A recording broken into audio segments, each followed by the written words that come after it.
Like Esau, citizens of Europe and America are turning their backs on their birthright and heritage. They're not selling out for a bowl of lentil porridge, as Esau did,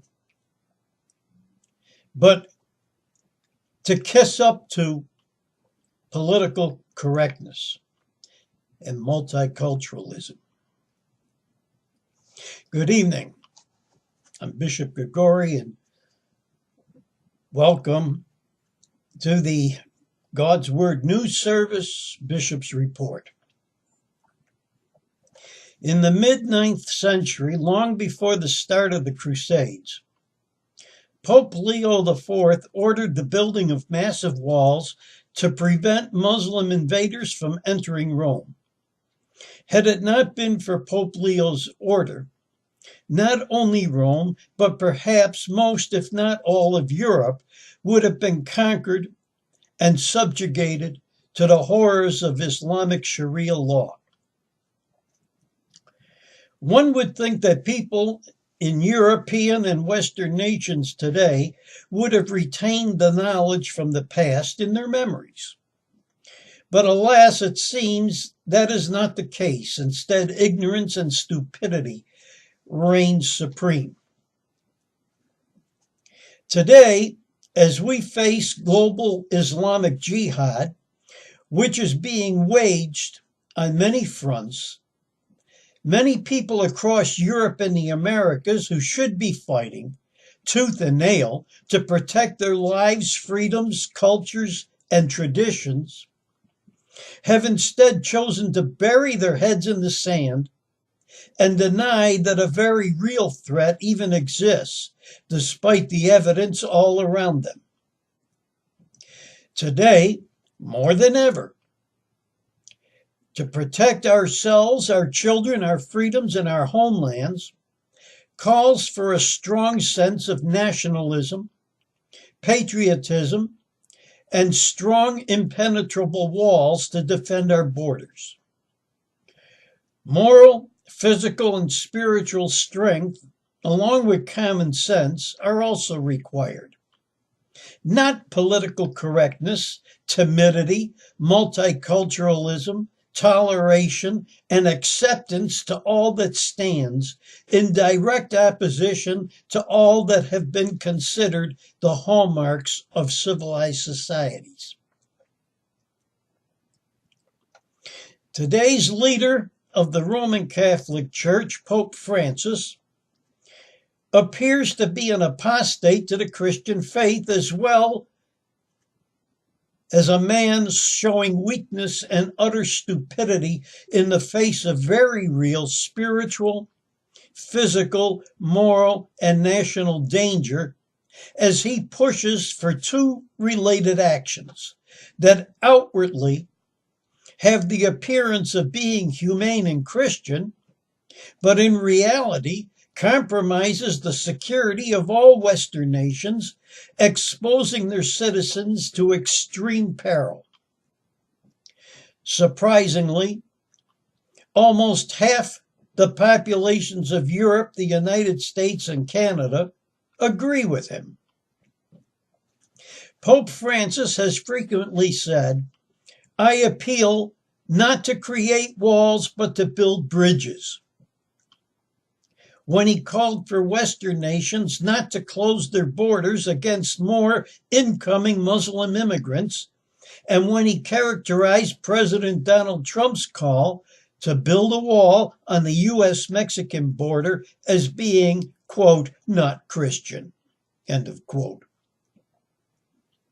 This despite the chaos, mayhem, killings, rapes, and maiming of innocent men, women, and children perpetrated by the Muslims and the illegal immigrants that have been welcomed by the citizens of the host countries.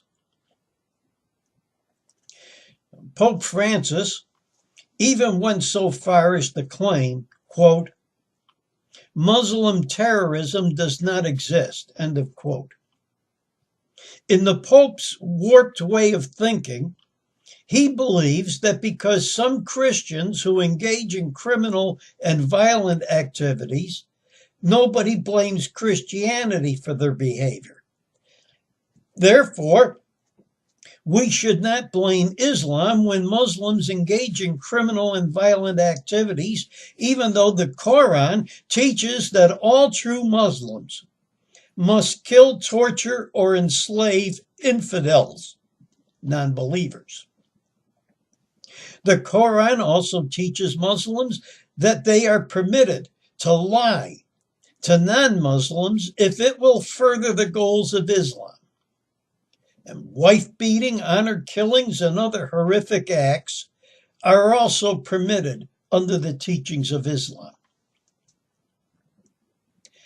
By his statements, Pope Francis, the head of the Roman Catholic Church, has demonstrated that he is unwilling, either through fear or ignorance, to distinguish between violence committed in accordance with Islamic teachings and violence committed in contradiction of Christian teachings.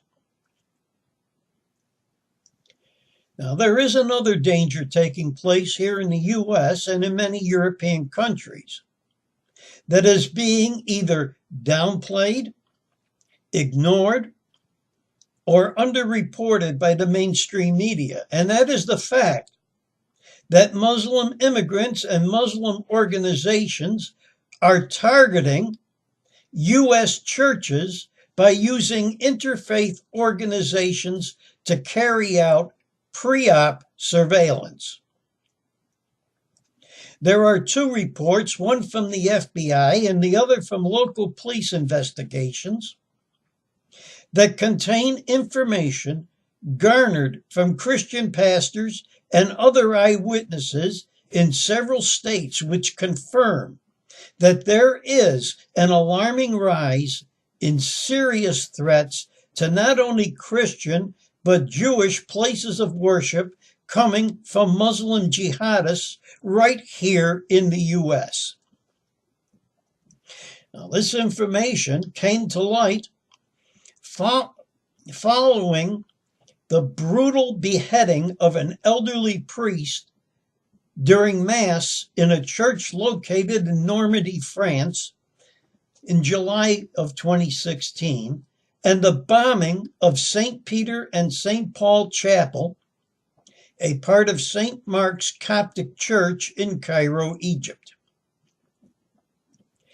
Eyewitness reports explain the manner in which the Muslim surveillance of Christian churches and Jewish synagogues is conducted. According to the reports, quote, 2 Muslim males will come into a church or synagogue during the service and sit together in the back. They often take pictures and or videos. When they are approached by concerned ushers, they will either tell their questioners they are interested in becoming a member of the church or the synagogue, or they will simply get up and run away. End of quote. In February 2016, a complaint was filed with the FBI against one Khalil Abu Rayyan in the Eastern District of Michigan. The complaint alleged that Khalil Abu Rayyan, a Muslim, wanted to wage jihad in the U.S. and specifically quoted Abu Rayyan as confessing his plan to kill Christians at a large church. In Riverside, California, the St. Andrew's Orthodox Church was overtly and publicly threatened with an Islamic Jihad terrorist attack by a group of 3 men in a drive-by incident that took place in April of 2016. Now, even though many congregants and other eyewitnesses heard the Arabic phrase Allahu Akbar screamed through a bullhorn at them, no mention of it was made in the official police report. The priest of St. Andrews, Father Joshua Trenum, is also the founder of the Orthodox Christian audio-video publishing company, Patristic Nectar. In mid-2014, Father Joshua gave a talk at St. Barbara Monastery in Santa Paula, California, dealing with Sharia law in America, an Orthodox Christian perspective. This was followed in late 2015 with a highly acclaimed two-part talk on Islam and Christianity titled The Cross and the Crescent by Father Joshua. This, I believe, puts Father Trenum in the crosshairs of Islamic jihadists like few other Orthodox Christian priests in the United States. He has shown extreme bravery by openly teaching the truth about Islam. It would be in full accordance with Sharia law, which forbids Christians and other infidels from teaching about Islam. If St. Andrew's Church was targeted because of Father Joshua's talks on Islam. Also, the Quran explicitly commands Muslims to terrorize and intimidate infidels who refuse to accept Islam. According to the Quran, quote, "And prepare against them whatever you are able of power and of steeds of war by which you may strike terror in the enemy of Allah, and your enemy and others besides them, whom you do not know, whom Allah knows." End of quote. If this is what they truly believe, they have no business and no place in any civilized Western nation, and they must be forced out. Ruud Koopmans, a Dutch professor, issued a warning to the EU and all Western nations to block the entry of any refugees whose identity cannot be categorically confirmed, because 50 million Muslims are willing to back violence and terror. Professor Koopmans, who is the director of the research unit Migration, Integration, Transnationalization at the Berlin Social Science Center, says that of the 1 billion adult Muslims in the world, half of them are attached to an arch-conservative Islam which places little worth on the rights of women, homosexuals, the people of other faiths. Carlo Liberati, the Archbishop Emeritus of Pompeii, issued a warning to Italian Catholics saying that Islam will soon become Europe's main religion thanks to the huge number of Muslim migrants, alongside the increasing secularism of native Europeans. The Archbishop said that in as little as 10 years, we will all be Muslims because of our stupidity, because Italy, along with the rest of Europe, lives in a pagan and atheist way. They make laws that go against God, and they have traditions that are proper of paganism. This is also true of the United States and Canada. The Christian faith has grown weak throughout Europe and the Americas because we have allowed several generations of our children to be demoralized and brainwashed in our public schools, colleges, and universities into accepting atheistic and paganistic beliefs, along with all types of immorality, along with buying into political correctness and multiculturalism. Churches no longer preach the true gospel of Jesus Christ, with many churches of different denominations openly embracing homosexuality, adultery, abortion, and even often allowing non-Christians to receive the Eucharist and other sacraments of the church.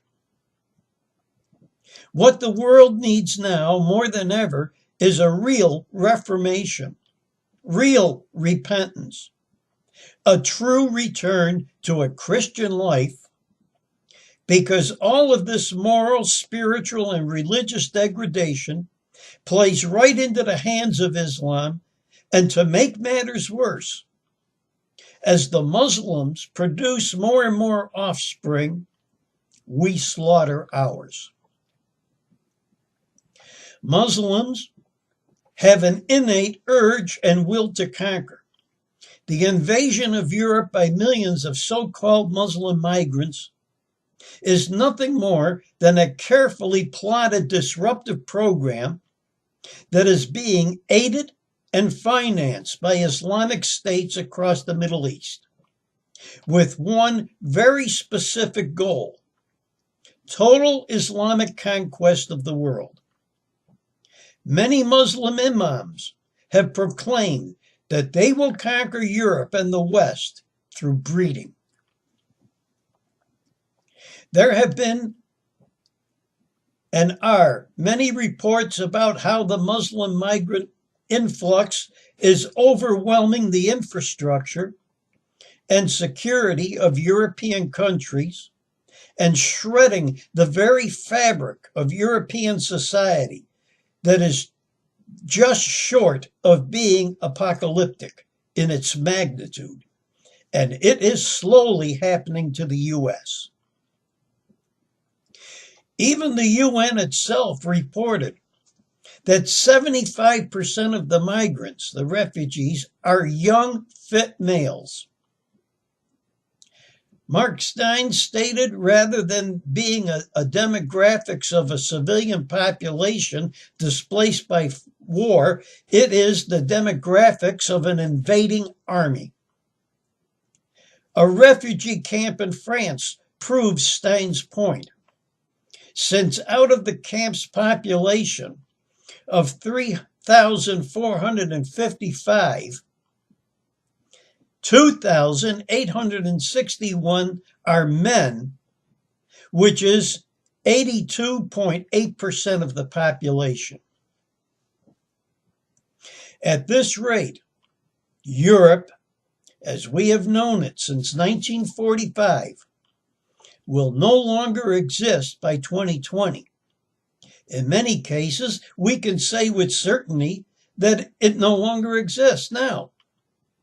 The German newspaper, Die Welt, has reported violence against ethnic minority, religious minorities, and women continues throughout many of Germany's refugee centers by Muslim men who tear up Bibles, assault Christians, sexually abuse women and children, and beat up homosexuals.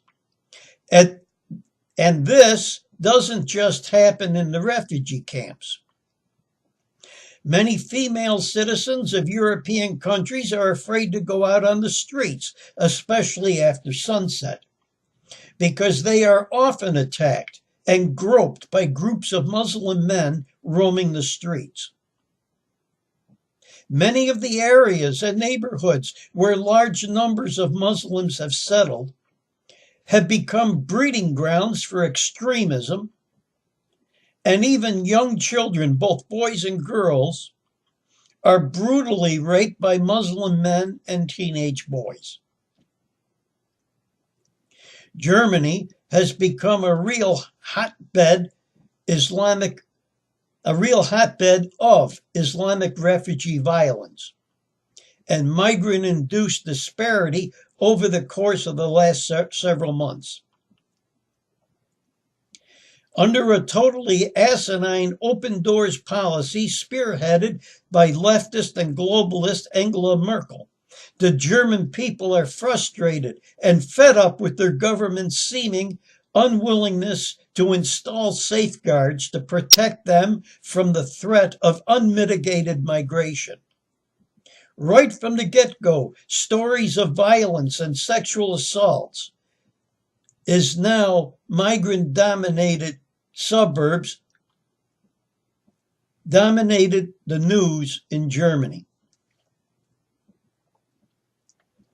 Just recently, March 4th, 2017, it was reported that an 82-year-old woman pensioner was found tortured to death at the hands of a young Syrian migrant in the city of Cottbus, Germany. According to the investigators, the suspect came to Germany in 2015, accompanied by a guardian. Officials have not disclosed the suspect's exact age.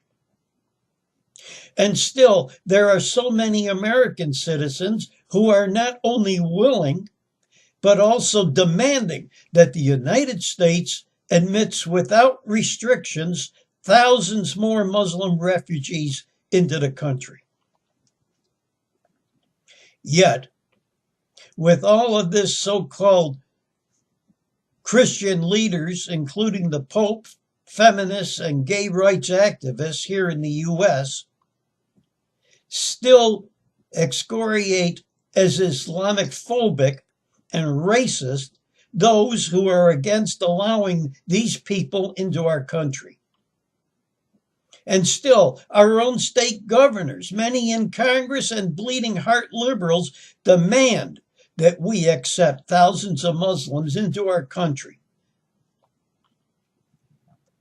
The United States is slowly dying because we have turned so far away from the principles and core beliefs and traditions set forth by our founders. The traditional family unit has now been almost entirely eradicated. Respect of children for their parents is practically non-existent, as is self-respect. Unless we wake up spiritually and admit to ourselves and the world that Islam is a religion radically different from, and with very few exceptions, is violently hostile to Christianity and all other religions, as directed by the teachings of the Quran. We will not be able to defeat this enemy, which will mean that those who are not immediately killed or slowly tortured to death will have no other option than to live out our lives in dimitude, which means as slaves to their Muslim overlords.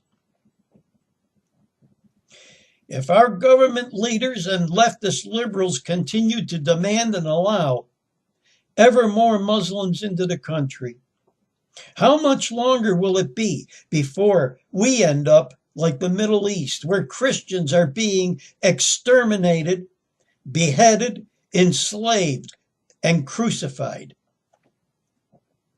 Take Syria, for instance, where 66% of Syria's Christians have been decimated.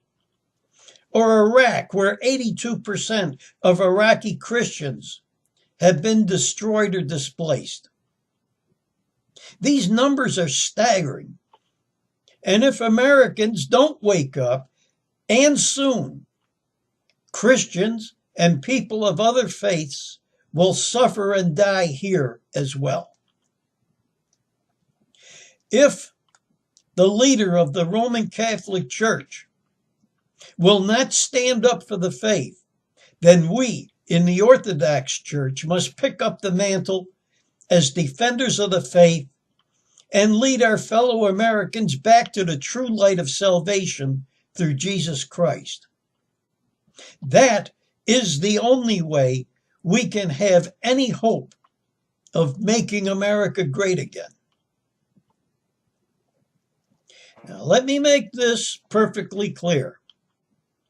I am a second-generation American citizen born and raised, whose grandparents immigrated here legally. So when I say this is my country, that statement does not mean that I am against immigration. It simply means I am against illegal immigration. And if you come here legally, you're welcome. But to come here legally, either through a refugee resettlement program or otherwise, means that either you have a job lined up or have a sponsor. If you have a sponsor, it is the sponsor's responsibility to make sure you have a place to lay your head and food until you do find employment. It is not the duty or obligation of American taxpayers to house, feed, and clothe you, nor is it our responsibility to provide you or your children with free medical care and education, despite what many of our lawmakers seem to think. 3, you must live by our rules, our laws, our traditions, and most importantly, our Constitution. You do not have the right to impose your rules, laws, or your traditions on us. You must pay your taxes like everyone else. You must learn to speak the English language just as my grandparents and all other immigrants have done in the past. That does not mean you cannot speak your native language at home. It just means that to make it here in America, it is not our responsibility to print our street signs, workplace signs, voting ballots, or anything else in your language. And please don't demand that we hand over our hard-earned Social Security funds to you. Get a job, work hard, pay your taxes, and then you will be entitled to Social Security benefits when you retire. And Americans, stop giving away your rights and freedoms. We've gone so far the other way from what our founders and forefathers fought and died to establish. We bend over backwards not to offend anyone and to be politically correct and all-inclusive. Excuse me. And what do we get in return? No one cares about the American citizen being offended. Wake up, America, before it's too late. God bless. Thank you for joining me.